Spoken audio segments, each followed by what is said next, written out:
Hey, everybody, it's Winter here with the Shift Spotlight. And today we are here with Gary Massey, who is a CPA in Atlanta, Georgia. And he can be found at Massey and Company CPA.com. That's MASSEY and company spelled out CPA.com. So welcome, Gary, to the show. We're so grateful to have you here today. Thank you so much. It's a pleasure to be here, especially with a fellow person. I know, with an A-town person, as we like to say here. So, at a high level, we know what CPAs do, so we don't need an explanation there. But why don't we talk about specifically what your company does? Sure. So our firm is what I like to say, a boutique CPA firm focused on small businesses and small business owners. We do tax returns. We do tax planning. We do tax representation, which means solving IRS or state tax problems. And we also do bookkeeping and accounting for small businesses. Gotcha. Okay. And so how does that stack up with competitors? Do competitors do things differently, or do they focus on different types of businesses? How do you stand out in a world of, CPAs? That's a great question. So there are some firms that only deal with very large accounting firms. That is not us. So we are not Ernst & Young dealing with very, very large companies. Most of the companies that we deal with are under $2 million in sales. Gotcha. We don't have very many of that for the most part. Well, under that. And the other thing that makes us a little unusual is the work we do with representation. Most accountants and most attorneys do not do that. So we are unique in that regard. Gotcha. Okay. Well, I'm curious what your thoughts are, because I had a mentor teach me a long time ago that it's not what you make, it's what you keep in taxes, right? So I buy these books every single year. And I read these books, I don't read them cover to cover or anything like that, but, I'll look at, home office deduction, and then I'll flip and I'll see, what the requirements would be, or, corporate trips and what you need to do and the documentation you need to have. And then I have all of that. And then I send it to my CPA and he's like, look, I don't need it. You keep it for you. But what do you think about these Barbara Weltman books? Because I personally, because I'm a CEO for a small business. For me, these are easy to read. And, I think you can't leave it up to your CPA to do everything anymore, right? You got to have a hand in what's going on. I think that's terrific. But there are very few people who actually do that. If you can do it, if you have the discipline to actually read that and think about that, that's wonderful. Okay. What I always say, some people like to bake their own bread, and some people buy a loaf of bread at Kroger's. So whatever they want, it depends what type of person you are. If you're a do-it-yourself, or if you are or someone who likes to have it done for you. But what I will mention is that you can really do that pretty easily for an individual. But when it comes to a corporate entity, it becomes much harder. Right. Because the tax preparation software that's available on the market doesn't really do entities, businesses, companies, corporate partnership returns. So for that, you really need something. Yeah, I definitely don't. Yeah, for sure. I don't do my own returns. I just know what is deductible and not, right? So, okay. Well, this question I'm sort of interested in, because I'm getting married in 4 days. In 4 days. So what are the tax tips that you have for people getting married? Well, so one of the obvious things that everybody talks about is that you can file what's called married filing jointly, which means that the income of you and your spouse will be joined together. And almost always that's a good thing. Okay. It means that you're going to pay less taxes, almost always. In very rare cases that I've hardly ever seen, it can be the other way, but almost always you're going to pay less taxes. However, the one thing that I always tell people is that a joint tax return means joint liability. You are jointly liable. That means if God forbid someone gets divorced, either party is going to be liable. So that's called joint liability. Both spouses sign on the tax return, and they're both liable. So if there's ever any kind of issue later on. Issues could be a divorce, or if there are any legal issues, like if you marry a mobster or something like that, and you A become liable DA, for that. a DA or somebody that that the You become criminals go liable. after. So that's joint. It's called joint liability, and that's very, very important. And many people don't realize that. And then if things ever go sour, or there's some kind of God forbid, criminal activities, then everybody becomes brought into it.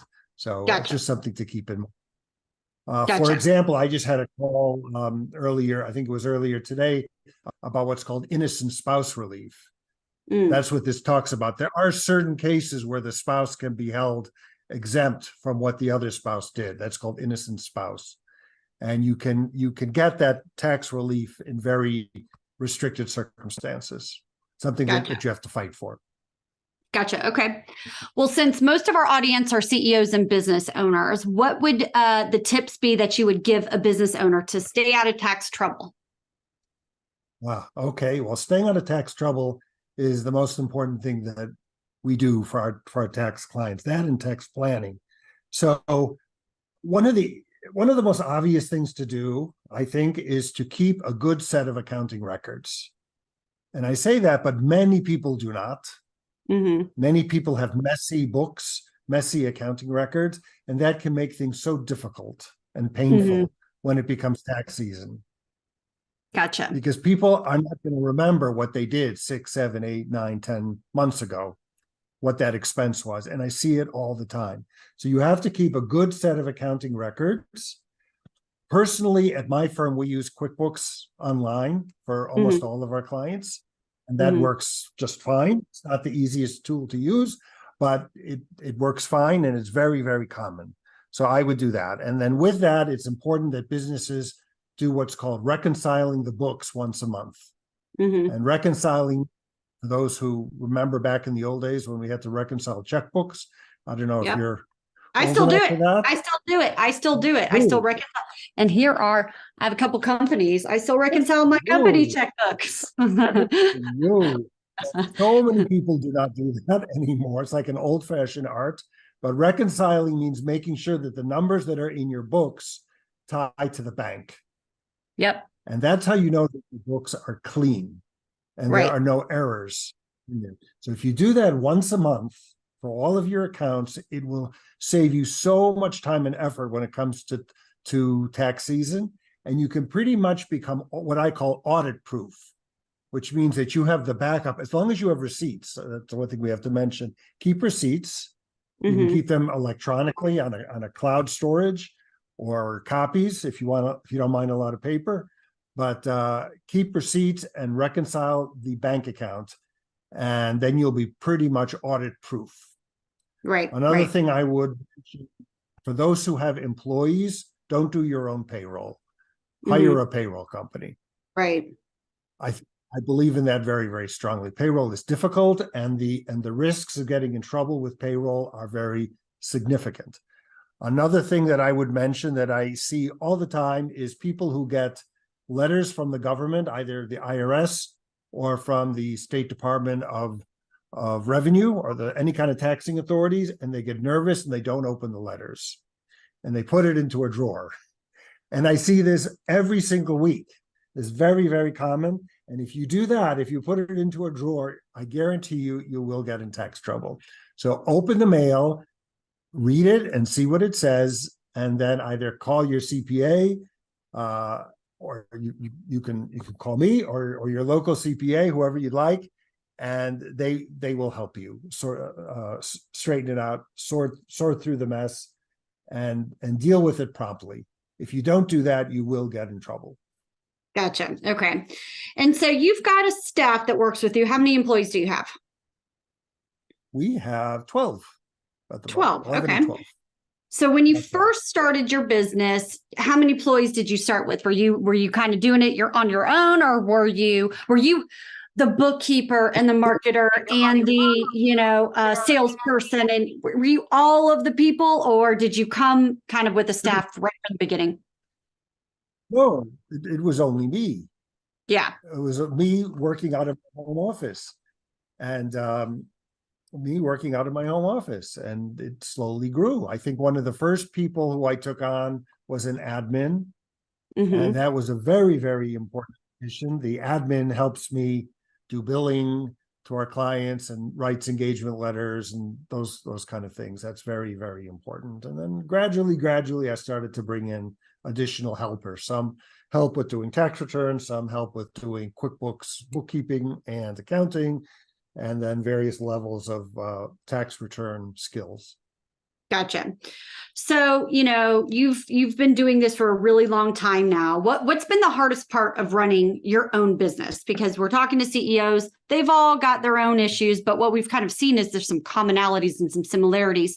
But how people deal with these issues kind of helps turn things around for them. So, what were some of the common problems you had in the beginning? I'll tell you what the hardest problem that I have found in having a business, and that's pricing. Knowing how much to price your products and services. That is a continual challenge. Every day, that is a challenge, trying to figure it out, because you want to be fair. You want to be fair to your clients. You want to be fair to your staff who are getting compensated. And you don't want to be pricing it too low so that you're not making money. And you don't want it too high so that the clients walk away. Now, that is a continual challenge. That has been, I would say, that's the hardest part of running a business, in my estimation. Interesting. That's interesting.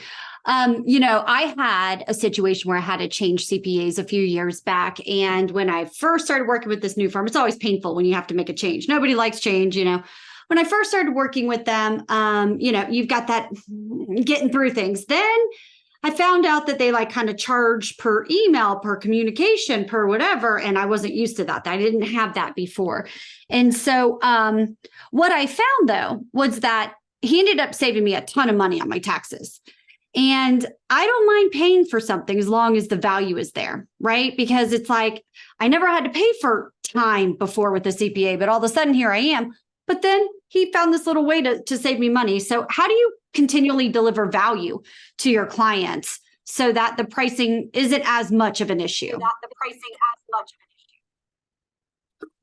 Well, so there's a whole stream of thought in the accounting profession, and maybe lawyers do this and other professionals. But there's a thing called value billing, where you bill according to what it's worth. And the challenge with value billing is everybody values things differently.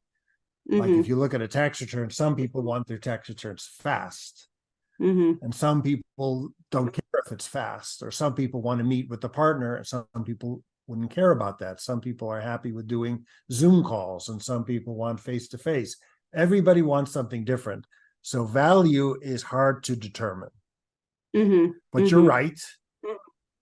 You are right. One of the values that we as CPAs bring to the table is tax planning, which are the efforts that we do to bring taxes down. Right. And tax return by itself is looking backward. It's what's happened in the prior year. Tax planning is looking forward.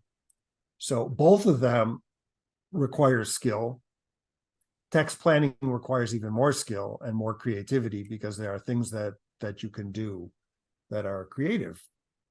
Right. But all of them bring value. And you're right that as a business owner of any kind, you have to tell your client, communicate to your client what you did for them, what that value is. If you keep it a secret, they're not going to know. So you have to let them know. And there are different ways of doing it. Some people send progress updates or excuse me, or video updates. There's this thing called Loom now, Loom, where people record these little videos. Those are super cool. There are lots I could not of live ways without you can do it, but you're right.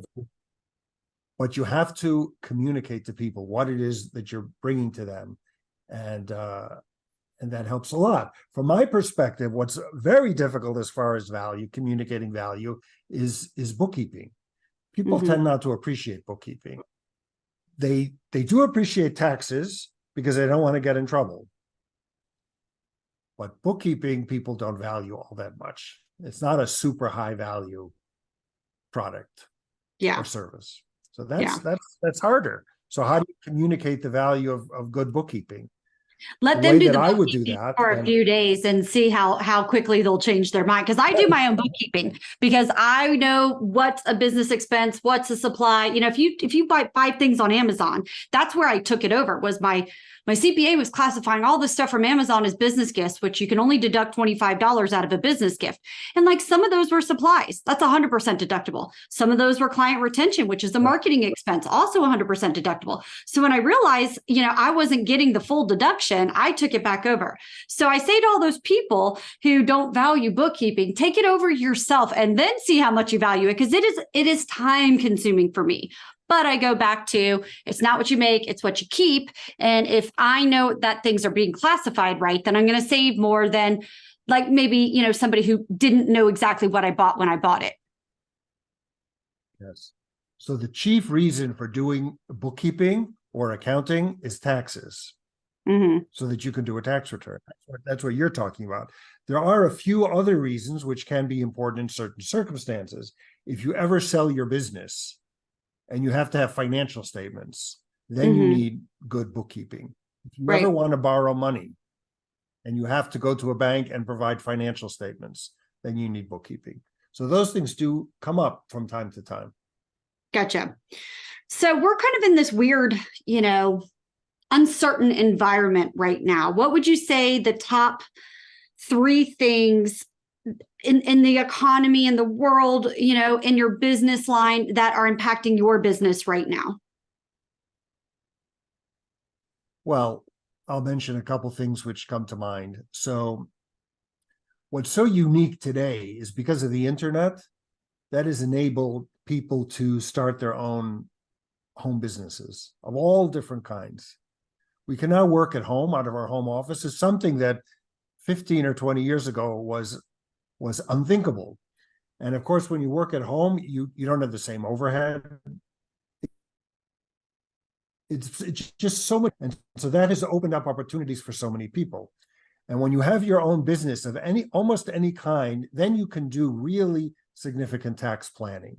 If you're an employee of a company, if you get a W-2 at the end of every year, there's some tax planning you can do, but not a ton. When you have your own business, you can really save significant taxes in various ways, and we can talk about that. But this reality that we're living in today with the internet, it has made all of that possible. So I think that's very, very profound and profoundly exciting that we can do that. I think it's had a tremendous impact upon the opportunities of young people, retirees, all kinds of people who start thinking about having a side gig, whether it's driving Uber or so many other things, walking a dog and getting paid for it, or being an accountant, or so many other things that become available to us because of that. So that to me is profoundly important and significant and very exciting. And it brings me a lot of business because all of these people need accountants. But even more importantly, it's created so much opportunity. On the other side, a little bit more of a negative reality that I've noticed is that the government is becoming more and more aggressive. I've seen an uptick in the number of clients who are being audited. Yeah. People come to me that, in fact, most of them had their returns done by other accountants, but for whatever reason, they are being audited, and they come to us and ask us to solve the problem. And we've recently closed several audits with very, very good results, but it is painful and expensive. So as the governments become more and more aggressive, then this kind of work becomes more and more significant. So that's with the IRS. And an area that is even more, where the government is more aggressive, relates to sales taxes, state sales taxes. They're super aggressive. If you're ever in a sales tax audit, that can be an amazingly painful experience. So those are 2 things that I've noticed, 2 changes that I've noticed going on that impact what I do. Gotcha. Okay. Where do you see yourself investing resources in your company for 2024? Well, there are two areas that I have found to be the most significant, the most impactful in my own business. One is search engine optimization, SEO. Mm-hmm. And that has been very, very powerful for me. That's how people find us. It's Mm-hmm. not, most part, it's not through sending out letters or billboards or other kinds of advertisement, other kinds of marketing. It's search engine optimization. And I believe that that's the biggest, that's the most significant thing that I can invest in that will bring the greatest return. The other thing which brings a lot of return is very specific types of networking that lead to referrals. So developing certain kinds of referral partnerships, referral arrangements, and basically getting to know people, getting out of the office and getting to know certain kinds of people, that has been also very, very impactful. So I'd say SEO is number one, and then this kind of networking and referral arrangements would be number two. So that's where I would invest money in. And then as the business grows, fortunately, most of my team works remote. So I don't have to worry about paying for real estate. I'm happy for that. And the remote business arrangements have worked out very, very well for us. So we will gradually bring on staff, but the staff can be anywhere. They can work out of their homes and they can be located throughout the world. So Right. it becomes very easy. Yeah. When you say networking groups, like what networking groups do you typically find to be the most useful? So I've done lots of different networking groups. I've done BNI and others, and all of them are very good. The most important thing at those groups is that you meet the right kind of people who are going to send you business. So it's not so much the group, but it's the kind of people who you're going to meet at that group. Someone who has the opportunity or is in a position to send you referral opportunities. And that's, of course, different for every person.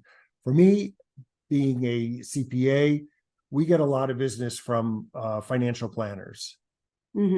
So developing a relationship with a financial planner is very significant. So why is that? Someone goes to a financial planner and they're looking to, figure out where to invest. And if they ask questions, well, do you have a business? Do you have an accountant? Have you gotten into any kind of tax problems? Those are all things which the financial planner is not going to deal with themselves, but they would refer it to us. And I, in turn, don't do financial planning. So if someone needs you call it a 401k or a IRA or a SEP, which is a self-employed pension plan, I think. Yep. This is not my expertise, but I can refer it out to a planner. So I would refer that, and they refer to me, and that's the best way to develop business opportunities, because it helps me, it helps the other person, and helps the client who's getting the very best and most diverse services possible. Yeah. Okay, cool. All right. And wrapping this up, if you could go back to the you that started this business a long time ago and tell your younger self something that could benefit another CEO or entrepreneur out there, what would you tell your younger self? Well, the most important thing I would say is that have confidence in your ability and you can do it. One of the most important skills, probably the most important skill, is selling, marketing and selling. Because no matter how good you are, if you don't have any clients or customers, then you can't do a business. So all it takes is to be friendly, to tell a good and truthful story, and to speak in a heartfelt and honest way. And you can do it. Go out and meet people, tell them what your story is, and you will get clients. I think that's the most important thing. And be authentic in your marketing. I think that when people market and they're trying to be something they're not, or they're trying to be too cutesy or, whatever, and they're not being honest about, who they need to attract or who they want to attract, they end up attracting all the wrong clients. And then they go, well, why am I even in this business at all? So I think you have to be authentic to who you really are and who you want to attract. That's right. I totally agree with that. Okay, so tell our listeners how they can get a hold of you one more time.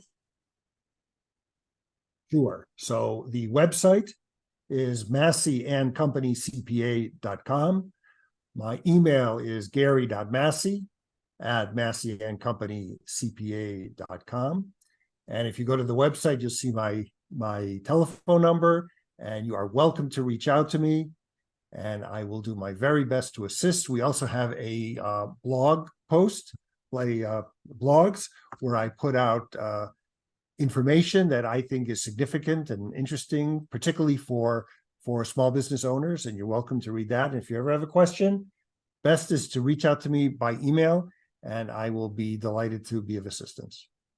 Awesome. Thank you so much. We really appreciate you coming on today. Great to be here. Thank you.